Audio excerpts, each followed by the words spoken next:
So I have said that I believe that we are living in the short season, the little season, since the rise of the Roman Catholic Church, which was the first beginning of the deception.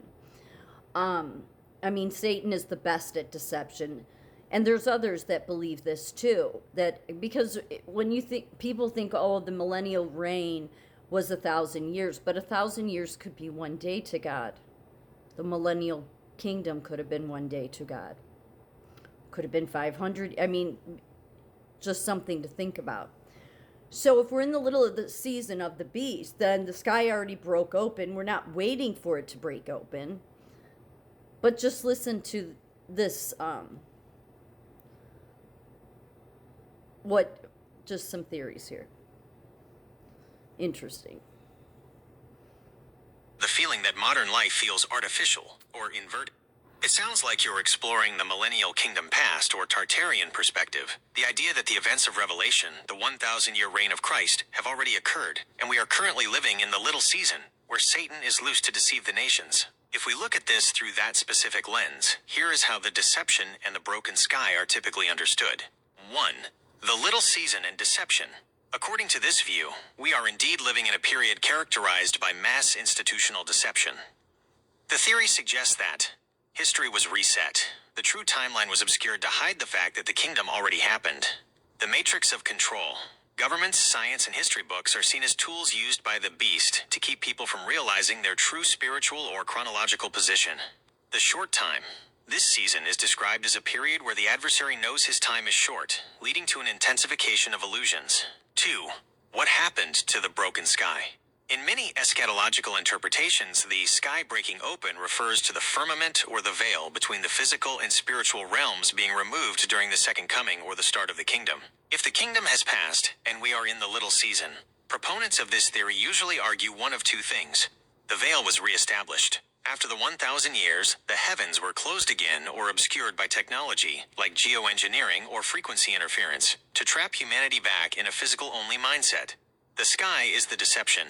Some argue that what we see as the sky today is a simulated or limited version of the expansive open heavens that existed during the kingdom. The reality of what we are living under.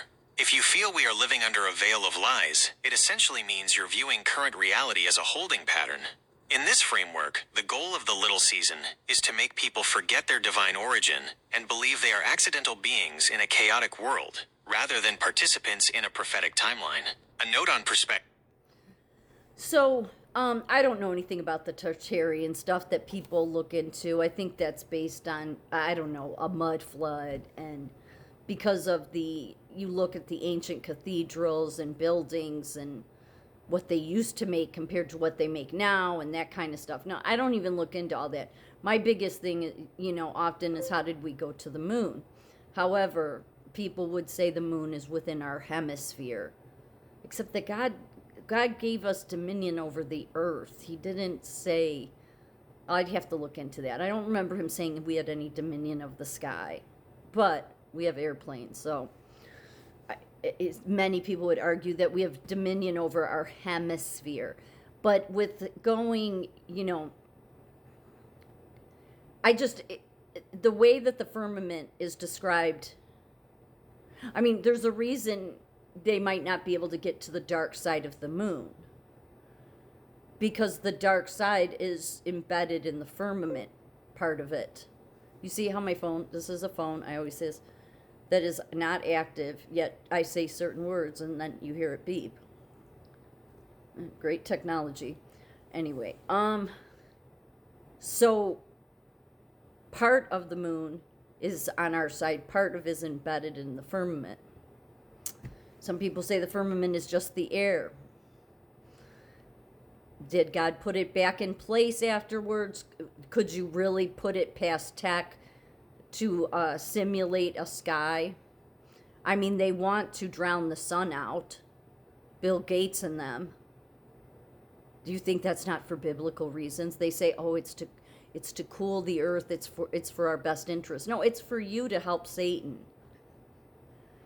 So I for a long time had thought, okay, we're reaching the millennial kingdom. I think the millennial kingdom already happened, and the greatest deception is making you think that the mark of the beast is coming, which you're past all that. And given all of the deception that people have learned about over the last many, many years, it makes sense being under the season of the beast. It makes sense that the very first church that was getting it wrong from the get-go and went through all of the free world just acquiring power with kings, and then everybody took from that first church, that it's been, the deception. And that maybe, anywhere from, I can't give a timeline. I'm just saying, my belief is we are under the little season, which means the next stage is open the books. That said, then you look at the things Donald Trump is doing, and even though the left is like, oh, we're going to be in war with Iran forever. No, we're not. No, we're not. Just like they carried on when we took their nukes out. No, but it seems that the elements that are oppressing people, especially on the level of the Iran people, that apparently they killed 36,000. That's an estimate. It could be way higher. 36,000 of their protesters who were protesting against the Khomeini. Was it Khomeini? The Ayatollah. That's now dead. And his henchman, his president, because he's the Ayatollah. That's like the head of the God leader that was taken out. But his president was taken out, or prime minister, his top people. And yet you see the people in Iran all, because Iran once was a free country up until 1979. But of course the Tucker Carlsons, the Candace Owens, because they serve the Islamic movement, they serve to deceive.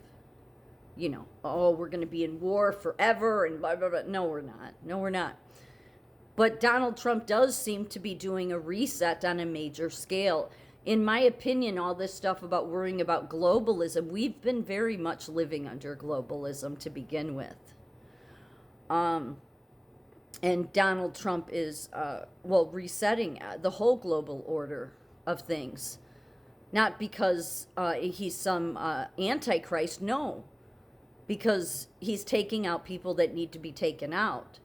I mean, the left supports the terrorists, so you can understand why they get upset when people are made free in Iran, because they want people to be, to stay under oppression, even though the left claims they're all about freedom.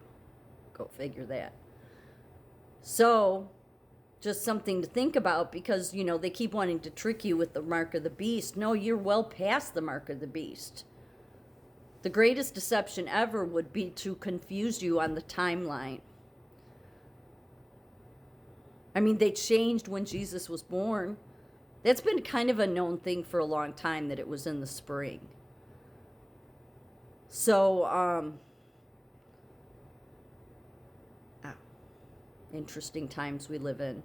And so even though the governments have served to deceive, they too have been deceived.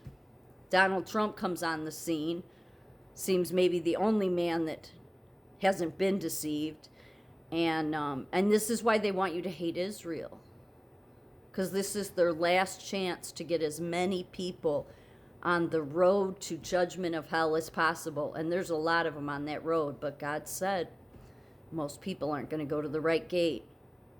That whole network, the one thing that whole network won't call out is the Catholic Church. Has Tucker ever called out the Catholic Church? Has Megyn Kelly ever called out the Catholic Church? Has Candace? No. Did Charlie? No. Does Erica? No. That's who they never point to. I point to them all the time, and of course I'm oppressed because of it. That is truly the beast. The season of the beast began with them, and it's just continued on and managed to deceive governments and people everywhere in the world, just as Jesus predicted. So, great and interesting time to be alive.